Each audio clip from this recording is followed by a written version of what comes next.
Welcome to the Lair, a place where interesting people you may know tell you things you didn't. So grab a chair and your favorite vice and get comfortable. There are no rules in the Lair, but there is Laura Babcock. You know her from TV, and she is not into media monogamy. Let's find out who else is in the Lair.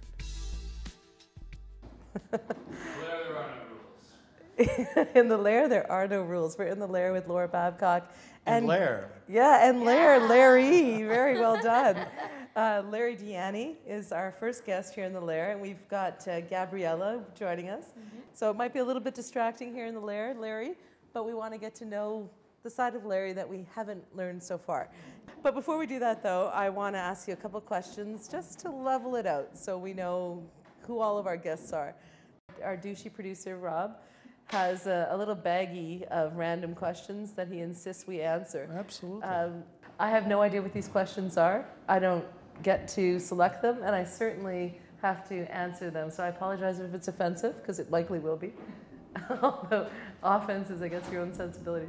Means I get to pick. Oh, he's setting us up.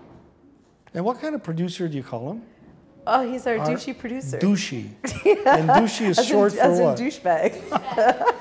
I'm sorry I asked, Robert. That's not an opinion I'd share, Rob. It's an affectionate thing. Okay. Because he likes to be a douchebag. Oh, no, I just get to pick one. Okay. Oh, wow. Okay. When is the class war? We all have to answer this, guys. Topic, that's Bolshevik. When is the class war in America going to break out? Well, I think it's broken out. Yeah? Do tell, both of you. There already is a class war. I think it's broken out. I mean, we were just talking about politics, and I guess in the last 5 years that I've had more time, I've followed politics American politics more closely than I've ever had before. I don't like it at all. It's not a system that, you know, as much as they praise their founding fathers, and, you know, God bless them for having vision and creating a democratic society, but they've created a political system that is, I believe, just crying for the kind of gridlock they always get. This checks and balances isn't so much about checking and balancing, it's about power. And let me ask you this, though. If the system, I was on a radio show a little while ago out of D.C., and we got talking about U.S. politics. I love the chance to talk to these 4 women on the program about their perspective on it, right? And we got into conversation about the differences, and they said, oh, it sounds like your parliamentary system sounds better, it's less combative. But my question to you, Larry, is it about the fact that they have checks and balances between the 3 branches of government, or is it because of their 2-party partisanship? Well, let me separate the two. I disagree. I think our parliamentary system is as combative. We've seen that as any system. We prorogue, but we don't shut down the well, of our government. No, we don't. But so therefore we're combative. But we get things done. We may have a government, especially if it's a majority government. But even if it's not, you can get things done, as Harper has proved, that he can get budgets through, and for 5 years, that's a long time for a minority government. We can hate the government, and then at some point we hold it to account.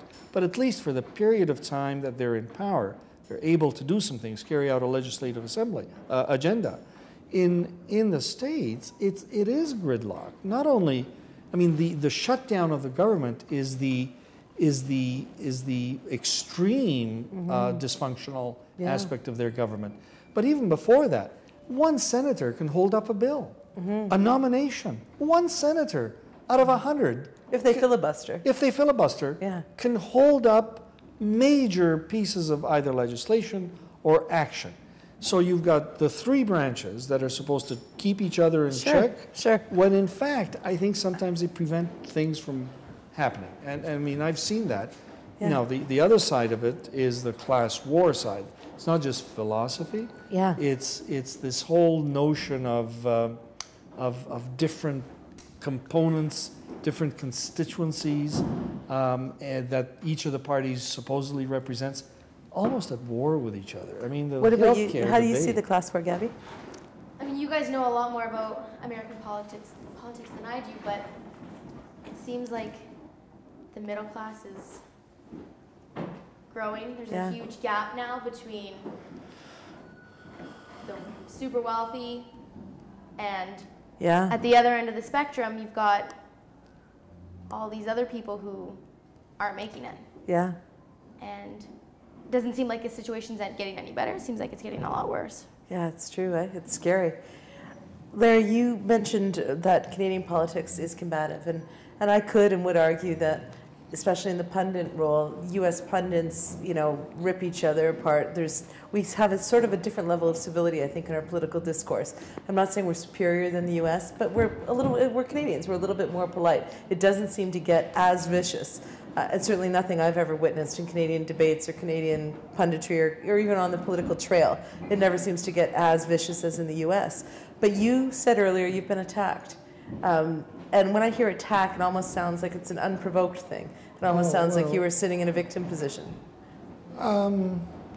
So I see those as two different things. I agree with you that there's a level of viciousness in the American punditry system generally, but including the pundits, that we don't have here. Perhaps we don't have as many 24/7 cable news talk programs that have to fill airtime. And we only have a couple conservative crazies like Andrew Lawton. Well, a good example, just in terms of a pundit being attacked viciously in the States is David Frum, who's a Canadian after all. Yeah.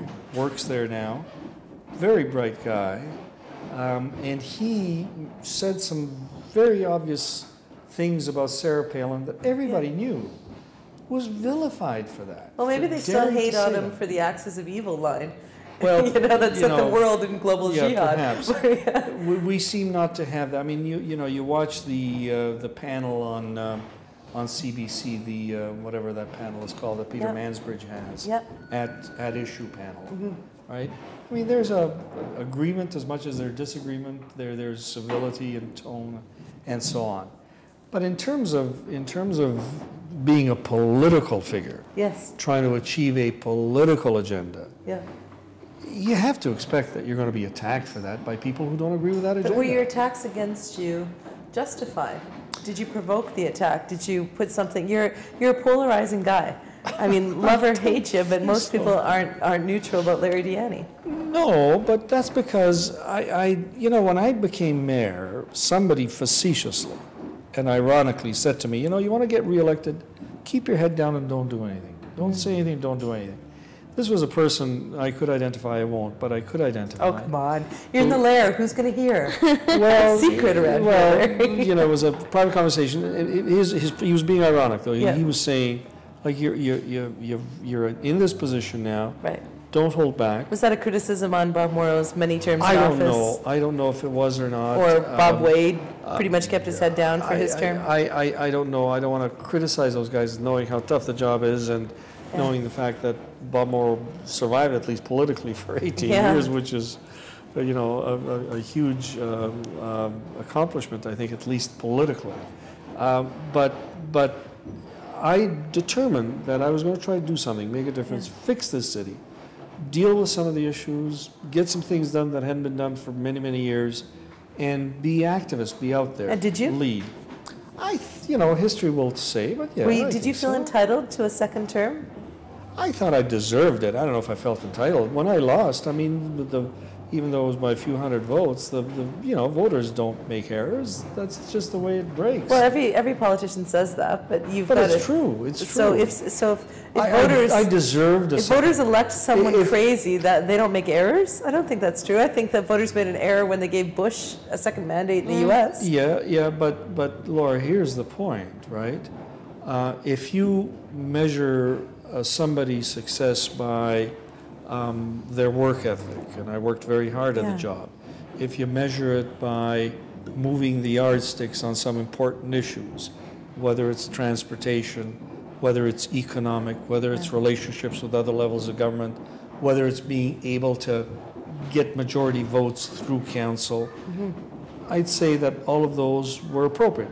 I put on the agenda the poverty issue was an issue that I put on the agenda. But you couldn't have thought you achieved enough because you ran again.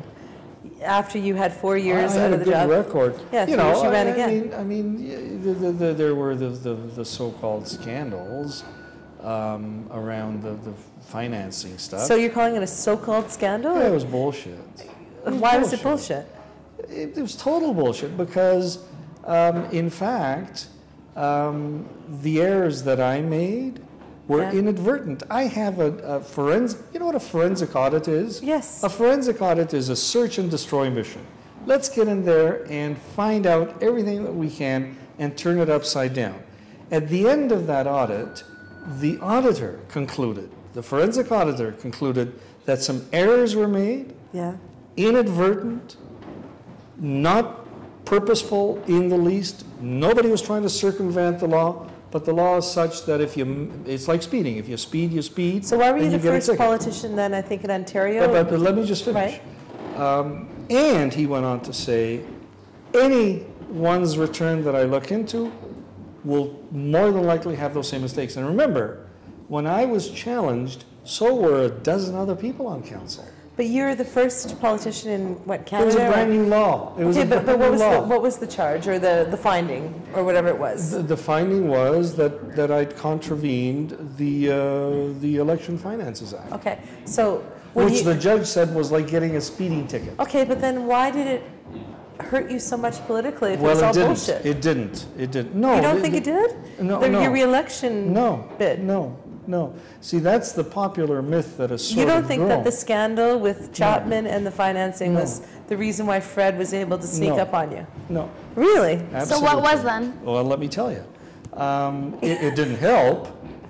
That did not help. I would say so. People thought you were a criminal. Well, and that's the farcical nature that Okay, but made I'm it just look saying. like That's what people think. they made it look like I garroted people. Who's they? The opponents, the political opponents who made hay out of it, including those who ran against me, like Fred, during that period. He couched it very, very delicately. He said he had integrity. Yeah, exactly. The idea being you proved the negative, that you didn't. Right. So, and that's the part that was, of course, farcical, because and I checked his campaign. He made the same errors that I did. Yeah, but Larry, and he dropped out of the race. After a month or so. Okay, I just can't understand you saying that it is a myth that you lost the election and it wasn't due to this scandal. So let me explain to you. Please, I'd love to hear the alternative theory of well, let me explain happened. to you. Are you going to give me a chance? I will. Go. All right. So if you remember, during that election, that whole issue happened in the summertime. During that election, we were doing tracking polls daily, my campaign was. And we were sailing. There was no problem. About a week before the election, there was a big to-do around a councillor who supposedly accepted money. Sam Marula, right? Exactly, yeah. Sam Marula, who supposedly accepted money for some licensing issues. And which turned out to be crap as well, by the way, unfounded allegations, and he was eventually exonerated. There was an allegation, the press found out about it. They even had to go to court to discover who that councillor was, and the court opened up the charge and identified that it was in fact Councillor Marula. Unfounded as it was, 10 days before the election, Spectator started running corruption at City Hall headlines every single day for 10 days before a municipal election, right? And so, corruption at City Hall, even when the individual was identified,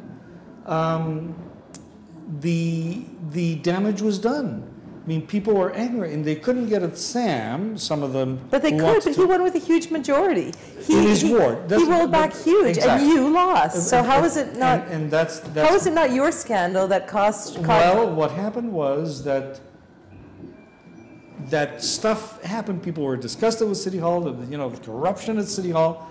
And then people said, remember, my tracking polls were good until those stories started to hit the newspaper and the airwaves, and then I saw the numbers start sliding. But didn't those headlines just reinforce your negative?